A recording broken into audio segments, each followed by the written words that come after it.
প্রতি বছর আমার দাদার ছেলেমেয়েরা ছোট্ট দেখে রথ বের করে, তার সাথে আমরাও বেরাই। দূর থেকে একটা বড় রথ আসে অবশ্য, কিন্তু আমরা ওই ছোট রথটাও বের করি আর তার সাথে বড় রথটার দেখাও হয় রাস্তার মাঝখানে।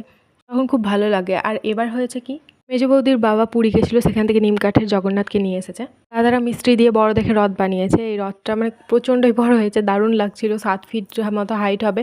এখানে পুরোহিত পুজো দিয়ে দিচ্ছে রথটাকে। আর এবার প্রথম পুরোহিত দিয়ে জগন্নাথ দেবের পুজো করানো হলো।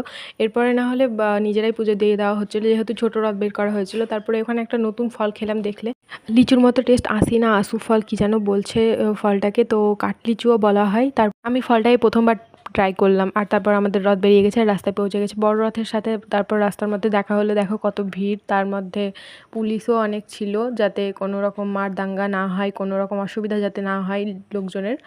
সবাই মিলে বড় রথের দড়ি টেনে তারপর আমাদের জগন্নাথকে মাসির বাড়িতে পৌঁছে দিয়ে লাস্টে জিলাপি খেয়ে বাড়ি ফিরলাম। আজকের ভিডিও